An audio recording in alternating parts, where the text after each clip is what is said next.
ये है class 8th English new champs Ratna Sagar lesson number 4 set our childrens free. Basically ये chapter Kailash Satyarthi के ऊपर है। कैलाश सत्यार्थी जिन्होंने एक स्पीच दी थी जब उन्हें नोबेल पीस प्राइज दिया गया था, और उसी के बारे में इस चैप्टर में बताया गया है।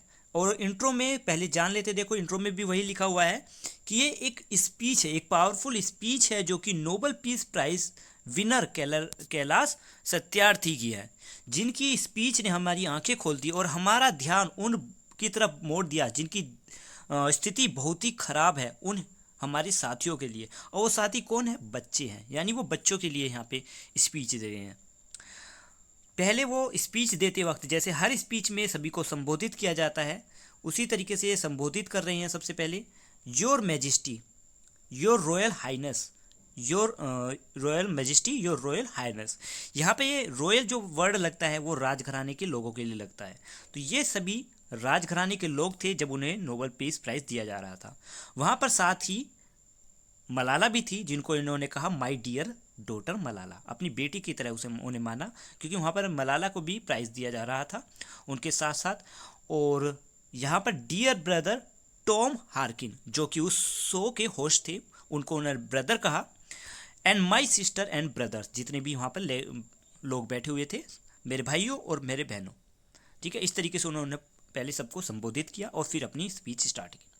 वो कहते हैं, friend, the Nobel committee has generally invited me to present a lecture respectfully I am unable to do that. दोस्तों, नोबेल कमेटी ने मुझे यहाँ पर बुलाया है कि मैं आपके सामने एक लेक्चर प्रेजेंट कर सकूँ, पर यहाँ पर मैं सम्मान के साथ उनकी बात रखते हुए भी फिर भी ये कहता हूँ कि मैं ये नहीं कर सकता, क्योंकि मैं यहाँ पर रिप्रेजेंट कर रहा हूँ साउंड ऑफ साइलेंस को। द क्राई ऑफ इनोसेंस आप जानते ही हैं कि मासूम जो लोग बच्चे होते हैं उनकी आवाज़ को। And the face of invisibility का मतलब है उनको जिनको नेगलेक्ट कर दिया है, ठीक है, मतलब नेगलेक्ट किया है, जिसको हम अनदेखा कर रहे हैं, उन बच्चों को। I represent million of those children who are left behind and that's why I have kept an empty chair as a reminder.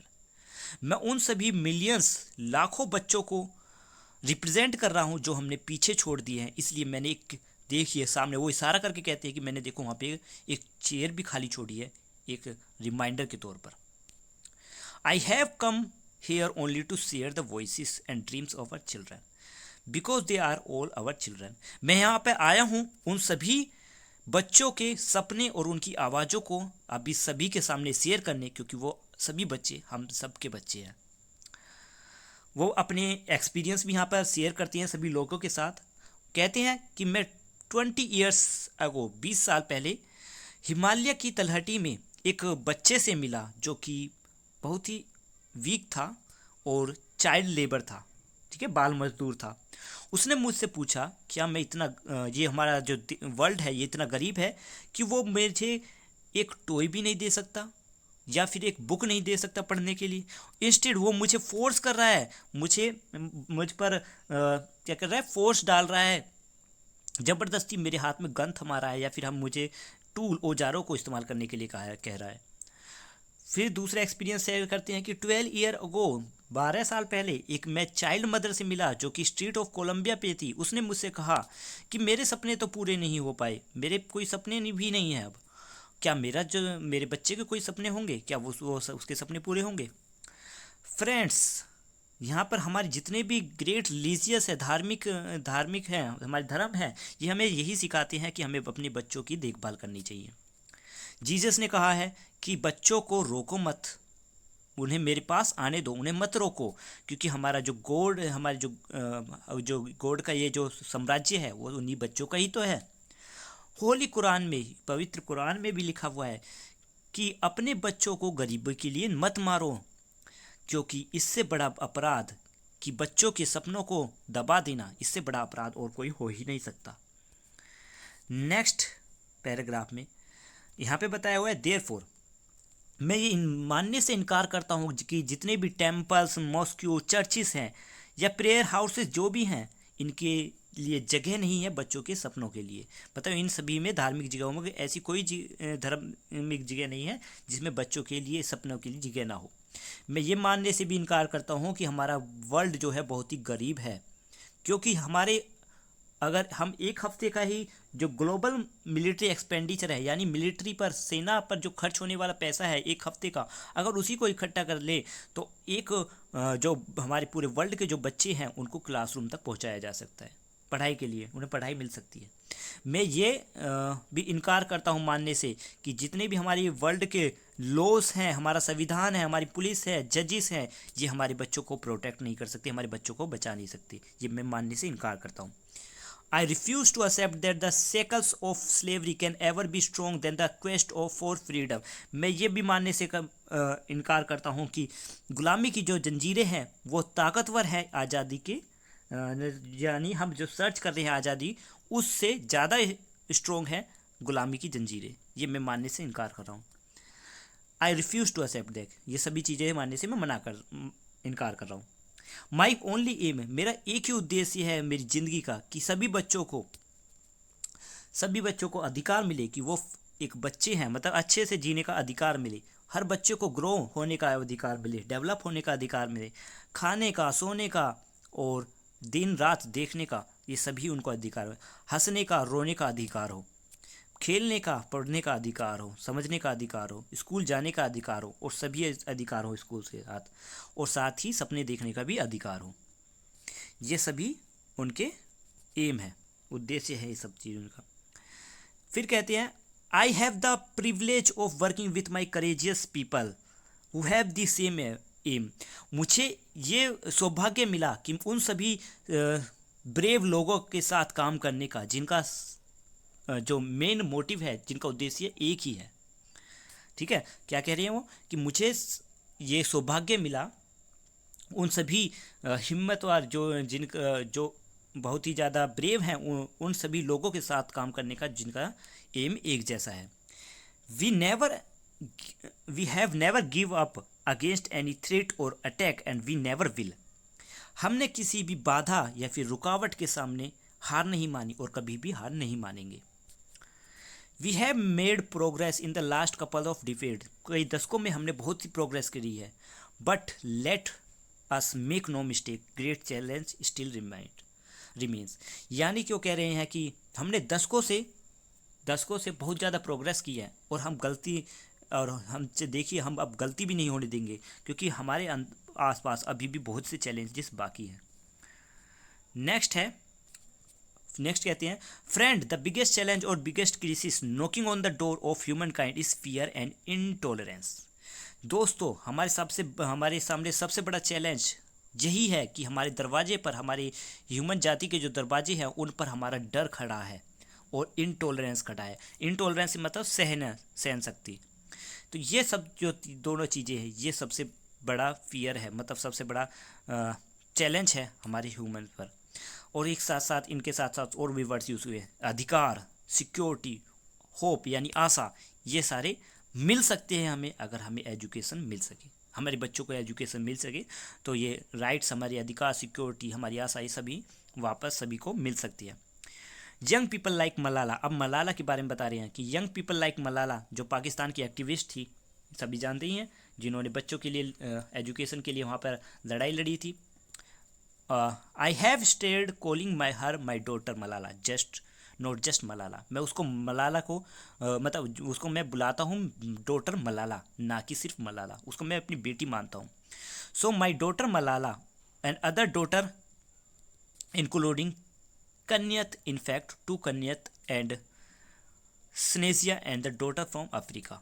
ये वो सभी लोग हैं, यहाँ पे देखो इन्होंने किस किस का नाम लिया, मलाला, कन्यत, टू कन्यांत, स्नेजिया and the daughter from Africa, Africa की जो डॉटर्स हैं। तो बहुत सारी थी यहाँ पे लोग, उन सभी जो दुनिया से अलग अलग जगह से आए हुए हैं। इन्होंने, ये वो सब हैं जिन्होंने अहिंसा के सामने शांति को चूज़ किया है, टॉलरेंस के सामने एक्सट्रीमिज्म का सोल्व किया है। एक्सट्रीम्स मतलब असहनीयता को सोल्व किया है।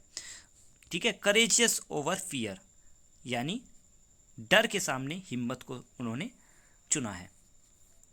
नेक्स्ट है the solution are emerging, solution हमारे सामने आ रहे हैं, पर ये जो सॉल्यूशन है ये कभी भी हमें नहीं मिल पाएंगे अगर हम कॉन्फ्रेंसिस में डिबेट्स करते रहे, हम मीटिंग्स में डिबेट करते रहे, बातचीत करते रहे अकेले, तो इनकी कोई सॉल्यूशन, इससे कोई सॉल्यूशन नहीं निकलेगा। और ना ही कोई दूर बैठे हुए जो हमें हमारे बताते हैं कि हमें क्या करना चाहिए और क्या नहीं करना चाहिए, उससे भी कुछ नहीं होने वाला। You may ask that what can one person do, आप ये यू मे आस्क दैट, ये आप सोच रहे होंगे या पूछ रहे हो, सोच रहे होंगे कि एक इंसान क्या कर सकता है। चलिए मैं एक आपको एक स्टोरी बताता हूँ मेरे बचपन की, कि मुझे एक स्टोरी बचपन की मुझे याद है कि एक जंगल था जिसमें बहुत ज़्यादा आग लगी हुई थी। सभी जानवर उस जंगल से भाग रहे थे, यहाँ तक कि एक लायन जो था वो भी भाग रहा था, जो कि राजा है एक जंगल का, वो तक उस जंगल से भाग रहा था। सडनली उन्हें देखा एक छोटी सी बर्ड्स अपनी चोंच में मतलब छोटी सी बर्ड आग की तरफ भागे जा रही है। उसने पूछा बर्ड से कि तुम क्या कर रही हो। तो सरप्राइज होते हुए बर्ड ने रिप्लाई किया आश्चर्य से कि मैं आग को बुझाने जा रही हूँ। तो लायन इस पर हंस पड़ा।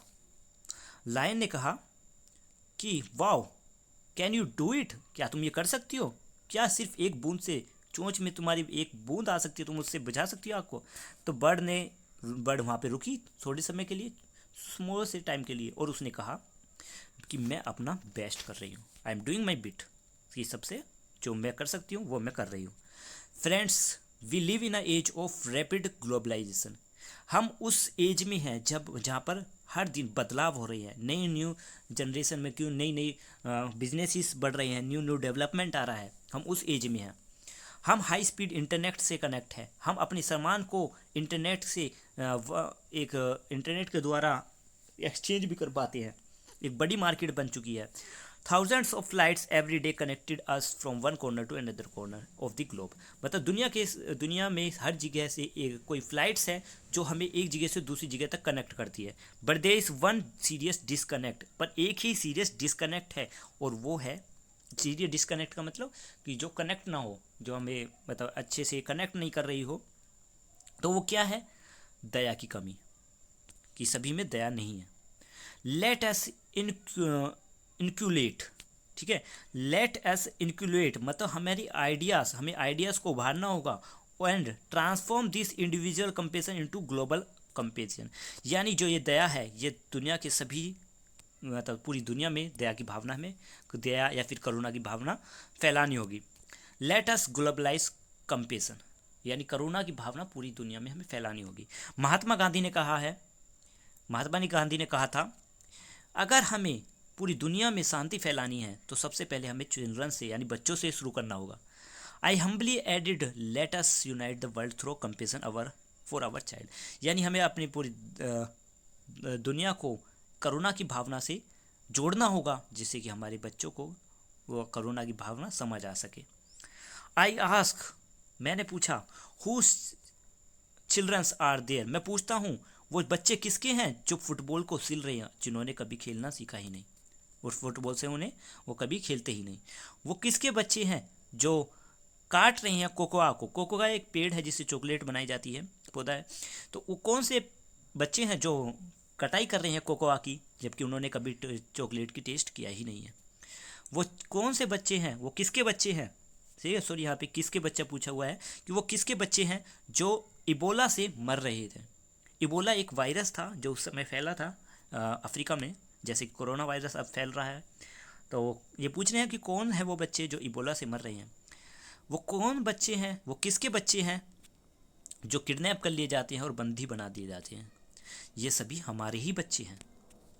आई remember an 8-year-old girl was rescue from intergenerational force labour from stone quarries, मुझे याद है 8 साल की वो बच्ची की जिसको हमने बचाया था एक खदान से, जहाँ पर ज़बरदस्ती उनसे काम करवाया जा रहा था, ठीक है, मतलब सदियों से काम कराया जाता था, जहाँ पे बच्चों सदियों से कई काफ़ी समय से बच्चों को काम कराया जाता था। उस खदानों से हमने एक बच्ची को बचाया था। जब वो मेरी कार में आके बैठी तो उसने मुझसे पूछा why did you not come earlier, आप पहले क्यों नहीं आए। उसका ये गुस्से बड़ा क्वेश्चन मुझे हिला देता है, आप तक हिलाता है, और ये क्वेश्चन पूरी दुनिया को हिलाने के लिए दम रखता है, मतलब पावर है इस क्वेश्चन में। Children are questioning our inaction and watching our action. Childrens question कर रहे हैं, पूछ रहे हैं हमारी इनएक्शन को, जो हम नहीं काम नहीं कर रहे हैं उनके बारे में पूछते हैं, और हमारी जो काम कर रहे हैं उन सभी को वो देखते भी हैं। We need collective action with a sense of urgency. Every single minutes matter, every single child matter, every single childhood matter. ठीक है, हमें सारे जितने भी हमारे कर्म हैं उन सभी को एक साथ मिलकर करना होगा, क्योंकि हमारे हर एक मिनट मैटर करता है, हर एक बच्चा मैटर करता है, हर एक चाइल्डहुड बचपन मैटर करता है। Therefore I challenge the passivity and pessimistic. तो यहाँ पे वर्ड यूज हुआ है पैसिविटी एंड पेसिमिज्म। निष्क्रिय और निराशवादी, पैसिविटी निराशवादी और निष्क्रियता जो हमारे बच्चों के आसपास है, मैं उन सभी को चैलेंज करता हूँ इन दोनों वर्ड्स को। I challenge this culture of silence. मैं इस जो कल्चर है हमारा साइलेंस का, शांत रहने का, इस कल्चर को भी चैलेंज करता हूँ। And the culture of passivity and the culture of neutrality, जो स्वभाव है लोगों का शांत रहने का और सहने का, इसको भी मैं चैलेंज करता हूँ। हमें ताकतवर होना होगा, यहाँ पे कह रहे हैं वी मस्ट बोल्ड, यानी हमें ताकतवर बनना होगा। वी मस्ट बी एम्बिशियस, यानी हमें महत्वाकांक्षी बनना होगा। We must have the will, हमारी इच्छाएं होनी चाहिए। We must keep our promises, हमें अपनी प्रोमिसेस को पूरा भी करना होगा। Over 50 years ago on the first day of my school. अब ये एक और अपनी जो कहानी है उसको बता रहे हैं। ये कह रहे हैं कि 50 ईयर्स अगो, 50 साल पहले की बात है, मेरा फर्स्ट डे था स्कूल में। मैं एक कोबलर से मिला जो कि मेरी सेम एज का था, मेरी सेम एज का था, बच्चा था वो, और वो स्कूल के गेट पर बैठा हुआ था। मैंने टीचर से पूछा कि ये बाहर काम क्यों करता है, जबकि ये स्कूल में पढ़ भी सकता है, ये स्कूल में क्यों नहीं पढ़ता है। मेरे टीचर के पास इसका कोई जवाब नहीं था। एक दिन की बात है, मैंने बहुत थोड़ा सा साहस किया, हिम्मत की, और उस बॉय के फादर से पूछा कि ये बच्चा काम क्यों नहीं करता है। तो उन्होंने, उसके फादर ने रिप्लाई दिया, sir I have never thought that, मैंने इसके बारे में पहले कभी नहीं सोचा, हम जो है काम करने के लिए ही बने हैं। उसके पिता ने ये जवाब दिया कि मैंने इनके बारे में, पढ़ाई के बारे में कुछ सोचा ही नहीं है, हम तो काम करने के लिए ही बने हैं। उनके इस आंसर ने मुझे गुस्सा दिला दिया, और उनका ये आंसर अभी तक मुझे गुस्सा दिलाता है। As a child I had a vision for tomorrow, एक बच्चे की तरह, मतलब एज अ चाइल्ड, अगर मैं एक बच्चे के हिसाब से मेरा एक सपना है कल के लिए कि वो बच्चा मेरे साथ बैठे मेरी क्लासरूम में। ये मेरा सपना था उस समय। Now that tomorrow has become today, वो कल आज बन चुका है। आज कैसे बन चुका है? क्योंकि I am today and you are today, मैं भी आज हूँ और तुम भी आज ही हो। Today is time for every child, आज का समय हर बच्चे के लिए है। हर बच्चे को लाइफ मिल चुकी है, अधिकार है अपनी ज़िंदगी जीने का, आज़ादी है, अधिकार है अपनी आज़ादी का, अधिकार है अपनी हेल्थ का, अधिकार है अपनी एजुकेशन का, अधिकार है अपनी सेफ्टी का, अधिकार है अपनी डिग्निटी का, अधिकार है इक्वलिटी का, सभी शांति का। तो सभी अधिकार बच्चों को मिल चुके हैं। तो वो जो उन्होंने पहले कल सोचा था वो आज बन चुका है कि कल ऐसा होगा, तो वो आज बन चुका है। इसलिए उन्होंने टुडे से इसको रिप्रेजेंट किया है। Today beyond the darkness I see the smiley face of our children, आज मैं देख सकता हूँ अंधेरे के पीछे हमारे बच्चों की एक मुस्कुराती हुई स्माइल को, जो तारों की तरह चमक रही है। Today in every way of every ocean I see my children playing and dancing, आज मैं देखता हूँ समुद्र की हर लहर को देखते हुए मैं देखता हूँ कि मेरे बच्चे जो है खेल रहे हैं और डांस कर रहे हैं। Today is every plant is every tree and mountain I see children's growing freely and dignity, हर पेड़ को, हर ट्रीज़ को, हर माउंटेन को देखकर मुझे महसूस होता है कि मेरे बच्चे बढ़ रहे हैं। ठीक है, नेक्स्ट है friends, I want you to see and feel this today inside you, मैं चाहता हूँ कि आप इन सभी चीज़ों को देखें और इसको महसूस करें आज के समय को। Today I see thousands of Mahatma Gandhi, आज मैं देख सकता हूँ थाउजेंड्स ऑफ महात्मा गांधी को, मार्टिन लूथर किंग को एंड नेल्सन मंडेला को। वो हमसे कह रहे हैं, let us democratic knowledge, let us universal justice, यानी कि डेमोक्रेटाइज नॉलेज का मतलब है कि सभी को नॉलेज मिले, ठीक है, कोई भी बचा ना रहे नॉलेज से। यूनिवर्सलाइज जस्टिस का मतलब है कि हर इंसान को, पूरे वर्ल्ड में हर इंसान को एक साथ एक जैसा जस्टिस हो सभी के साथ। Together let us globalise compassion, वही वर्ड बार बार यूज हो रहा है कि दया की भावना, करुणा की भावना सभी में जागरूक हो। I call upon you in the room and people all across the world, I call for a march for exploitation to education. हमें मार्च करना चाहिए, हमें जुलूस निकालना चाहिए उस चीज़ के लिए जो एजुकेशन को रोक रहा है। आई call for a march for poverty, गरीबी के लिए हमें जुलूस निकालना चाहिए।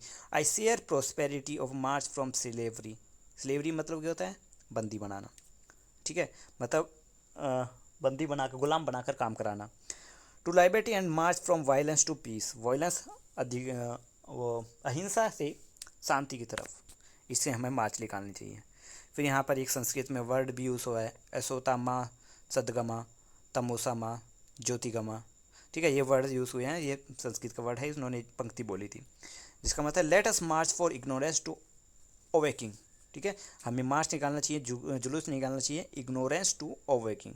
इग्नोरेंस यानी हमें नकारात्मक, जिसमें इग्नोर किया जाता है, ठीक है, नेगलेक्ट कर दिया जाता है, टू अवेकिंग से। Let us march for darkness to light, अंधेरे से रोशनी की तरफ। Let us march morality to divinity, ठीक है। यहाँ तक ये लास्ट चैप्टर था, लास्ट मतलब पैराग्राफ था इस चैप्टर का। अगर आपको वीडियो अच्छी लग रही है प्लीज़ लाइक करना और कमेंट भी करके ज़रूर बताना अगर मुझसे इसमें कोई मिस्टेक हुई है, या फिर एक्सप्लेनेशन में आपको कुछ समझ नहीं आया है, या फिर आपको कुछ लगता है कि मुझे कुछ चेंज करना चाहिए एक्सप्लेनेशन में, तो आप कमेंट करके बता सकते हैं। मैं कोशिश करूँगा कि एक्सप्लेनेशन और अच्छा हो मेरा। And thank you and have a nice day. Bye bye.